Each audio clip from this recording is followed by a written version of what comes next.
현대 명리학을 선도하는 백삼사주TV 시청자 여러분 반갑습니다.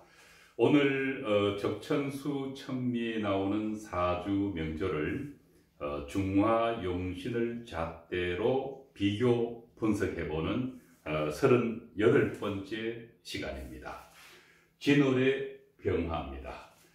현대 명리학의 중화용신을 잣대로 우선 이 사주 원국을 살펴보도록 하겠습니다. 진월의 병화는 서판 기운인 진월의 병화는 힘을 잃어버리고 있기 때문에 인성을 가장 필요로 합니다. 그리고 비겁인 내 자신이 목화 상생해서 사주의 중화를 꾀하게 됩니다. 그런데 이 사주에서는 천간의 인성이 간목이 임목과 동조하고 있다는 것이 매우 보기에 좋습니다. 일단 연주의 시와 시간과 지지를, 천간과 지지를 얻었다는 것입니다. 그런데다가 일지가 또 임목인데 시간에 있는 병화와 함께 얼핏 보기에는 강하지는 않지만 상당한 힘을 가지고 있는 비교적 중화된 사주로 관찰할 수가 있습니다. 그러나 자세히 보면은 기신인 시지에 있는 신금이 일지임목을 인신충을 해서 그걸 하고 있습니다.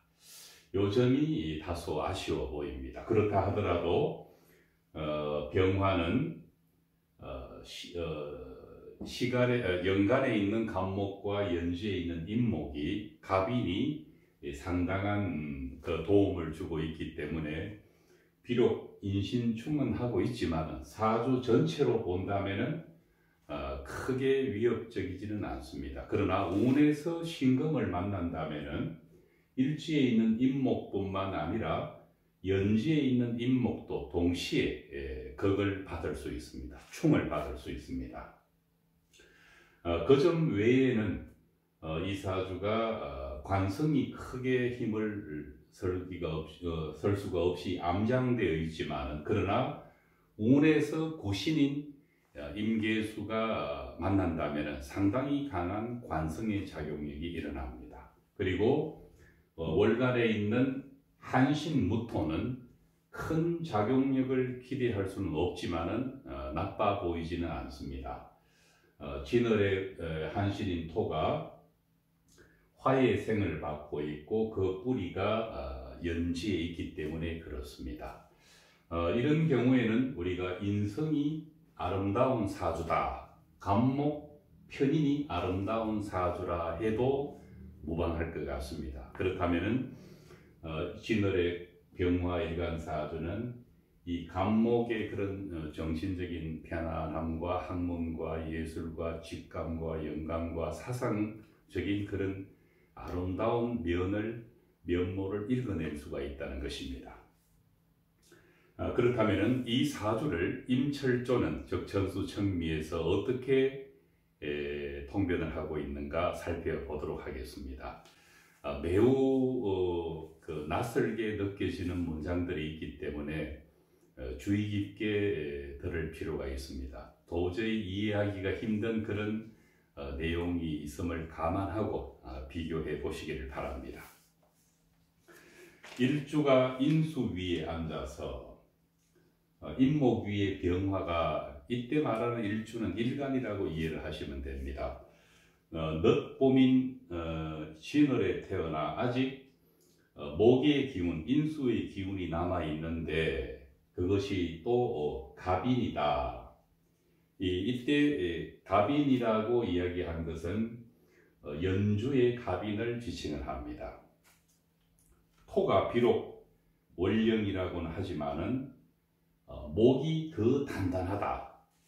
목이 더 단단하다라는 표현은 목이 더 강하다는 의미로 이해를 할 수가 있습니다.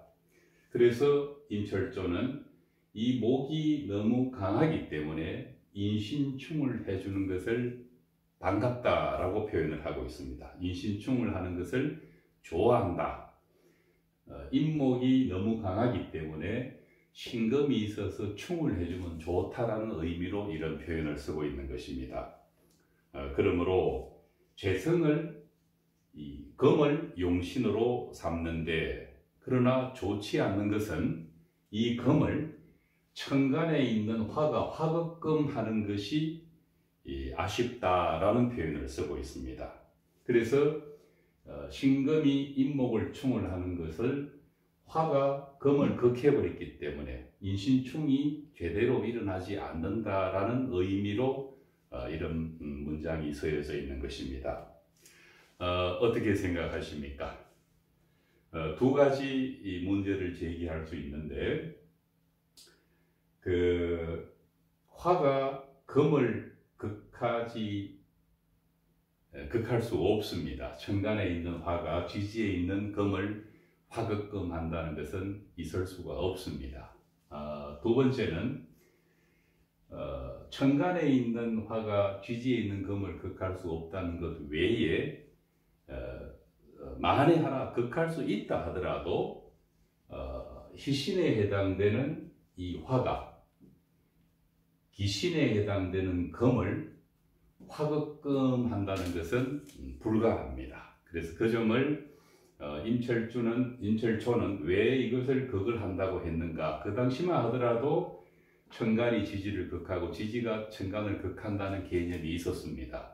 그러나 그것은 실제로 사주 통변을 하다 보면은 그런 작용력은 전혀 일어나지 않습니다.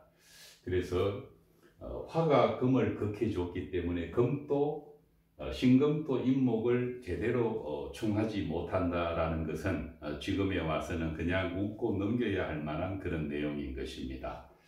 엄연히 이 신금이 만약에 인목을 극을 한다는 것은 신금 속에는 무토와 임수와 경금에 암장되어 있습니다. 그리고 인목 속에는 무토와 병화와 간목이 암장되어 있는데, 용신과 희신에 해당되는 글자가 병화와 간목입니다. 그리고 귀신과 구신에 해당되는 글자가 임수와 경금입니다. 어떤 경우라도 기구신이 희용신을 극하지 희용신이 기구신을 극할 수는 없는 것입니다. 그렇다면 임수가 병화를 극하고 경금이 간목을 극을 합니다. 엄연히 인신충을 통해서 그 지장간에서는 극현상이 일어나고 있는 것입니다. 그래서 진월의 병화 입장에서는 일지를 충하고 있는 그 아쉬움을 안고 살아가야 되는 것입니다. 앞서 말씀드렸지만 그럼에도 불구하고 연주에 갑인이 있기 때문에 이 병화는 여기에 의지를 하고 있는 것입니다. 임철조는 이어서 초년운이 남쪽으로 들어서 고생이 심했는데 라고 이야기를 하고 있습니다. 사오미 운을 좋지 않게 봤다는 것인데, 그러나 엄연히 사오미 운은 목과 화의 기운을 가지고 있어서 지지의 운은 나쁘지 않았다고 보는 것이 옳습니다. 그 대신 초년운에서 경금을 만나고 신금을 만나는 것은 다소 불편한 운임에는 틀림이 없습니다. 이때 다소라고 표현했는 것은 경금이 용신인 간목을 극을 하려고 할 때 희신인 병화가 가서 어느 정도 제해 줄 수 있었다는 것입니다. 화극금이 아닌 화생금을 해줄 수 있었다는 것입니다. 물론 신금은 병화가 병신합의 당할 수 있는 분위기이기 때문에 경금과는 또 다르게 이해를 해야 됩니다. 어쨌든 이 경금과 신금으로 인해서 경호와 신미대운을 좋지 않다라고 관찰하는 것은 좋지만은 여기 임철조 이야기처럼 사오미 남방운이 흘렸기 때문에 좋지 않다라는 것은 이 화기운이 임철조가 이야기하는 용신인 금을 극했기 때문에 안 좋다라고 여겼을 것으로 추정됩니다. 그래서 임철조 이야기는 임신과 계유 20년 동안에는 임목이 충하는 것을 도와주고 같은 임목이 와서 인신충을 용이하게 해주었다는 것입니다. 앞서 신금이 인목을 제대로 충하지 못하는 것은 천간에 있는 병화가 화급금했기 때문에 임철조는 인신충이 제대로 일어나지 않았다고 했는데, 임철조는 이 사주 전반을 통해서 목이 지나치게 강하다는 인식을 하고 있는 것입니다.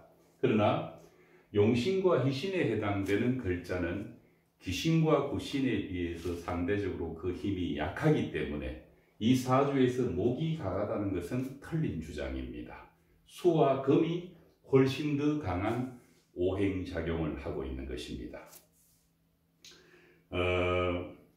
이때 임신과 계유 20년 동안 인신충하는 것을 도와주고 비견을 제거하니, 이거는 무슨 말인가 하면은 임수와 계수가 와서 천간에 있는 병화를 수극화해서 이 강한 병화를 극을 해줘 버렸기 때문에 이 화가 금을 극하는 것이 제대로 되지 않아서 인신충이 제대로 일어났고, 그 인신충이 제대로 일어났기 때문에 강한 목을 제거할 수 있었다는 것입니다. 잘 비교해 보시길 바랍니다. 그래서 그런 이유로 임신과 계유 대운이 가문이 흥성해졌다라고 풀이를 해놓고 있습니다. 임신 대운이 오면은 이 신금은 시간에 있는 신금뿐만 아니라 연지에 있는 임목도, 이 신금은 일지 신금뿐만 아니라 연지에 있는 임목도 동시에 극할 수가 있습니다. 그리고 아무래도 구신에 해당되는 임계수가 천간에서 이렇게 강하게 왔다는 것은 원국에서는 강한 관성의 암시가 없지만은 기신과 구신은 운에서 만나면 아주 강한 기구신으로서의 오행작용을 일으킵니다. 그러나 이 사주에서는 토가 있었기 때문에 토국수해서 관성을 어느 정도 억제한 게 아니고, 사주 원국이 목화가 상생해서 수의 기운이 왔을 때 상당히 완충을 해줄 수 있는 사주 구성을 갖고 있었다는 그 장점을 눈여겨볼 필요가 있는 것입니다. 그래서 혹자는 수가 와도 수생목, 목생화 했기 때문에 상관이 없다고 하지만은 수가 와도 엄연히 강한 수기운에 의해서 병화는 부담을 느낍니다. 그러나 인성의 도움으로 인해서 관성과 대치할 수 있다는 것으로 이해를 하는 것이 옳습니다. 그래서 임신과 계유 대운은 좋지 않은 운으로 보는 것이 옳습니다. 임철조는 마지막에 이러한 사주를 바로 귀인 취재격이다라고 해서 인성이 많으면 재성을 용신으로 한다는 단서로 삼고 있습니다. 귀인 취재격이라는 것은 인성을 버린다는 뜻입니다. 버릴 기자입니다. 인성을 버리고 재성을 취해서 용신으로 선다라는 그런 의미입니다. 이 사주가 기인 취재격으로 보는 한 사주는 오행의 생극재화뿐만 아니라 육신관계, 그리고 심리, 그리고 운의 길흉 해석이 모두 어긋나 버리게 되는 것입니다.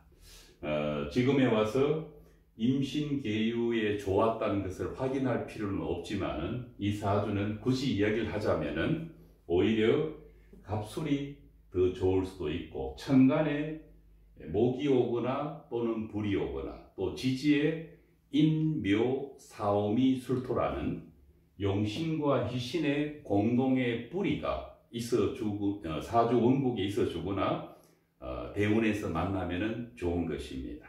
잘 비교해서 공부에 도움이 되셨기를 바랍니다. 다음 시간에 뵙겠습니다.